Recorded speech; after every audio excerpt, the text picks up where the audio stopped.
retorno de Mr. Hyde. Hace poco estábamos en Madrid, un grupo de escritores hablando sobre la literatura colombiana. El último día, en la Casa de América, leí una conferencia que hacía alusión a la duplicidad de conciencia, a esa extraña división mediante la cual ciertos sujetos, de repente, se ven invadidos por otra presencia, por una fuerza irracional que desconocen, y terminan abandonando la vida que llevaban y empiezan otra, como si acabaran de nacer, como si, en efecto, se transformaran misteriosamente en otros individuos. Cité al famoso caso de Wakefield, narrado por Natalie Hawthorne, en el que un hombre se esconde en la calle cerca de su casa y, disfrazado con otro aspecto, vive 20 años una vida paralela. También hablé de Jean-Claude Roman, el médico suizo, sobre cuya doble vida investigó y escribió Emmanuel Carrere. En las líneas finales de la conferencia afirmé: hay una ciudad regida por la ley, por la razón, y otra muy distinta regida por el placer, los instintos, el vicio y el hastío de nosotros mismos. Una ciudad del Dr. Jekyll, la solar, la de la gente recién bañada para salir a sus trabajos, y otra la ciudad de Mr. Hyde, la lunar, la que esconde los mayores secretos y perversiones. Apenas terminé la charla se me acercó una joven de ademanes delicados y felinos, con el cabello corto y unos ojos profundos, a solicitarme las hojas que yo acababa de leer. Le expliqué que no podía hacer eso porque no la conocía ni sabía el uso que ella iba a dar a esas páginas. Negó con la cabeza, se acercó aún más para que nadie a nuestro alrededor pudiera escucharla, y me dijo en voz baja: no son para mí, son para un antiguo estudiante suyo que las está necesitando de verdad. Y si ese supuesto estudiante las necesita tanto, ¿por qué no vino él mismo a pedírmelas?, le pregunté a bocajarro. Porque está en la cárcel. Él sabía que usted hablaba hoy en Madrid y me pidió que viniera a escucharlo. Miré a la joven directamente a los ojos. No se inmutó. Un pálpito me indicó que estaba diciendo la verdad. Espérame afuera, por favor, ya salgo, le dije con una cordialidad que antes no había manifestado. Terminé de hablar con dos periodistas que estaban reseñando el encuentro, me despedí de los otros compañeros escritores y unos minutos más tarde busqué a la joven en el patio central de la Casa de América. Allí estaba, en un rincón bajo un árbol, vestida con un abrigo negro. Me acerqué y le pregunté sin preámbulos de ninguna clase: ¿cómo se llama mi estudiante? Gonzalo Barragán, respondió ella con la voz temblorosa. Me quedé suspendido en el pasado unos segundos. Sí, el nombre me era familiar. Estaba seguro de que había estado en mi clase, pero no lograba unir esas palabras con una cara, una mirada, una expresión. ¿Está preso aquí en España? Sí.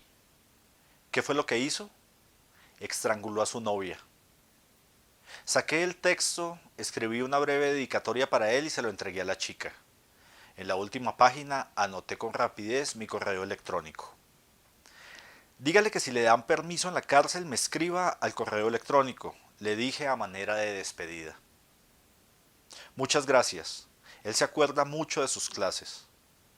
Al día siguiente, en el vuelo de regreso a Bogotá, no pude evitar una andanada de recuerdos dolorosos que me taladraron la cabeza. El 4 de diciembre de 1986, en un día clareado, sucedió la matanza de Poseto, y el hecho de haber conocido al asesino en la universidad y haber intimado con él durante unos pocos meses me llenó de culpa durante años. Él estaba escribiendo una monografía sobre la novela de Stevenson, El extraño caso del Dr. Jekyll y Mr. Hyde, y su idea central en el trabajo era que todos nosotros estábamos habitados por una bestia, por un salvaje indómito que, en ciertas circunstancias, sale a la superficie y ejecuta acciones impredecibles. Yo le había prestado algunos libros sobre hechicería medieval y durante mucho tiempo esos libros hicieron correr el rumor de algo siniestro en el crimen, tenebroso, muy oscuro, que seguramente estaba relacionado con satanismo y rituales secretos. Esa leyenda negra recayó sobre mí y los estudiantes de la época y los profesores solían señalarme y murmurar a mis espaldas. No fue fácil cargar con esa culpa, ver a los familiares de las víctimas por televisión y saber que su dolor había sido causado por alguien cercano, por un amigo. Y ahora, justo 20 años después, Mr. Hyde había vuelto a presentarse, esta vez en la figura de uno de mis estudiantes, una figura que aún estaba desdibujada en los socavones más recónditos de mi memoria. Apenas entré a mi apartamento, encendí el computador, abrí la página de Google y escribí el nombre que me había dicho la joven en Madrid.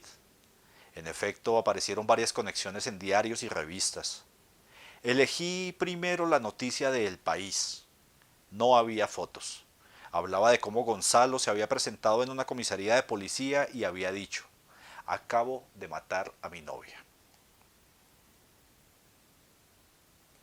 Según el periodista, había recorrido a pie 4 kilómetros y se había entregado voluntariamente. También explicaba que el crimen se había llevado a cabo con un cordón para asfixiar y estrangular a la víctima, una periodista peruana de 39 años, Ana Velarde. En el reporte, tal vez escrito en afán en la oficina de redacción del periódico, se aseguraba que Gonzalo era peruano también. 4 kilómetros, un cordón de tela. Había algo extraño en la noticia. Abrí un diario peruano, El Comercio, y apenas vi la foto de Gonzalo recordé de inmediato sus trabajos literarios, su manera de andar pausada, sus ocasionales preguntas acerca de un autor o de una obra que lo habían seducido. Esta vez el periódico aclaraba que Gonzalo era colombiano. Aseguraba que la familia de Ana María Velarde se sentía presionada de mala manera por la defensa, que había existido premeditación por parte del asesino y que no era cierto que hubiera caminado hasta la comisaría, sino que había tenido tiempo de empacar sus pertenencias, un computador portátil y algo de dinero, y que luego había tomado un taxi y había llegado en 8 minutos a la comisaría. También decía el artículo que Gonzalo estaba alegando una locura transitoria y que eso no podía ser cierto porque existía premeditación en el crimen. Otro enlace, esta vez de Milenia Radio del Perú, se especificaba que el estrangulamiento se había llevado a cabo con una cuerda de nylon. Cerré el buscador de internet y me quedé pensativo. Locura transitoria, una cuerda de nylon, un taxi para ir a la comisaría. Luego le escribí un correo electrónico a Andrés Valencia, un antiguo alumno mío que vive en Madrid. Le conté la historia y le pedí que investigara lo que pudiera acerca del caso. En los días siguientes, Andrés, como si fuera un detective de novela policíaca, averiguó que Ana María Velarde era una reportera destacada del periódico Latino en España y que Gonzalo trabajaba en la misma publicación como corrector de estilo, que habían trasladado a Gonzalo a 4 horas de Madrid, que devoraba libros en la cárcel y que la chica que se había presentado en Casa de América, en efecto, le había entregado ya mi texto. Como si fuera poco, Andrés se tomó el trabajo de visitar el sitio donde sucedieron los hechos y tomó unas fotografías que me envió por internet. En ellas se ve un apartamento que queda justo encima de un almacén de electrodomésticos que anuncian sus ventanales: compre hoy y pague a los 3 meses. Me llamó la atención que Gonzalo fuera corrector de estilo y que estuviera leyendo permanentemente encerrado en su celda. De alguna manera, Campo Elías era también un hombre de letras, que soñaba con ser escritor, que leía en inglés, francés y español, y que corregía sus textos buscando un estilo sofisticado y alambicado. Un dato me daba vueltas en la cabeza: una cuerda de nylon. Eso era un procedimiento cinematográfico o literario que recordaba la muerte de Luca Brasi en El Padrino o la del esposo de Connie Corleone. Era un procedimiento estético. Desconozco si Gonzalo ha leído mis libros o no. Si sabe que en uno de ellos, Relato de un asesino, el protagonista, un escritor, asesina a su novia en un ataque repentino de celos. Y si conoce mi vieja historia con Campo Elías hace 20 años. Lo único que espero es que haya memorizado mi correo electrónico y que en algún momento que las autoridades de la cárcel le permitan usar un computador conectado a internet, me escriba unas palabras y me cuente qué fue lo que sucedió exactamente dentro de él, por qué eligió una cuerda de nylon y qué pasó por su cabeza mientras se dirigía a la policía para entregarse. Tal vez en sus palabras, como una revelación, yo encuentre también la clave de lo que pasó hace 20 años. La otra violencia. Hace unos meses las autoridades francesas se sorprendieron ante un hecho que parecía no tener explicación alguna. Resulta que los electrodomésticos de ciertas personas de edad estaban dañándose en las principales ciudades, como si se tratara de una película de ciencia ficción en la cual las máquinas deciden independizarse del yugo humano, no trabajar, buscar la libertad. La primera hipótesis fue que los abuelos seguramente no renovaban los modelos de sus televisores, sus tostadoras o sus equipos de sonido. Pero no, muchos de los aparatos no llevaban más de un año de comprados o incluso estaban nuevos. Después de descartar varias posibilidades, los investigadores lograron dar con la verdad. Se trataba de personas de edad que estaban solas. Sus hijos no vivían en la ciudad o no tenían tiempo para compartir con ellas. Los amigos habían muerto, estaban enfermos o achacosos, tenían miedo de salir a la calle o vivían en casas geriátricas junto a otros ancianos, y estas personas tampoco conocían a sus vecinos y ya no era tiempo de empezar a hacer amistades. En suma, los abuelos estaban completamente solos, abandonados, desamparados, y los que más suerte tenían pasaban sus días al lado de un gato o de un perro pequeño. Para estos viejos que un día fueron hombres y mujeres emprendedores, abogados, comerciantes, grandes científicos o intelectuales reconocidos, la vida se había convertido en un día idéntico que se repetía monótonamente frente al televisor con el control remoto en la mano.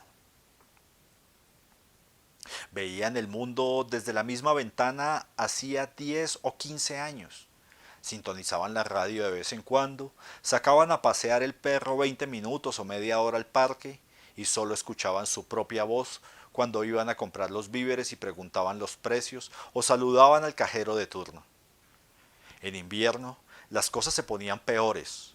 El frío y la nieve impedían salir a la calle, y entonces había que llamar por teléfono al supermercado de siempre y pedir a domicilio lo necesario para sobrevivir. Estos prisioneros de sí mismos, con dolores en los huesos, reumáticos, artríticos, silenciosos, que solían toser en la oscuridad de sus apartamentos, habían encontrado la fórmula para distraer, aunque fuera momentáneamente, la soledad que se devoraba sus días sin darles nada a cambio. Dañar los electrodomésticos a propósito y llamar a un técnico para que arreglara la sanduchera, la nevera o la licuadora. El hombre llegaba y sucedía el milagro. Era posible preparar un té, charlar un rato, preguntarle al técnico si era casado o soltero, si tenía hijos, si era feliz con la vida que había elegido, contarle cómo se llamaban sus nietos, cuántos años tenían, mostrarle los dibujos y las fotografías que muy de vez en cuando llegaban por correo, compartir. Las autoridades se dieron cuenta de que los daños de los electrodomésticos eran en realidad un pretexto para conversar unos minutos, romper la rutina y escapar de las garras de la depresión y el aislamiento. Nuestras grandes ciudades, bien sea en París o en Bogotá, ya ingresaron a este tipo de violencia psíquica que no ocupa grandes titulares en los medios de comunicación, pero que no por ello es menos aterradora y destructiva. Porque no sabemos qué es peor, si morir en medio de una explosión terrorista o cortarnos las venas de las muñecas al fondo, en la penumbra de un baño húmedo, con las manos temblorosas, sintiendo que nuestros últimos años no han sido más que un tiempo penoso y echado a la basura, y sin tener siquiera un número telefónico para llamar y despedirnos de alguien que, alguna vez, fue importante en nuestras vidas.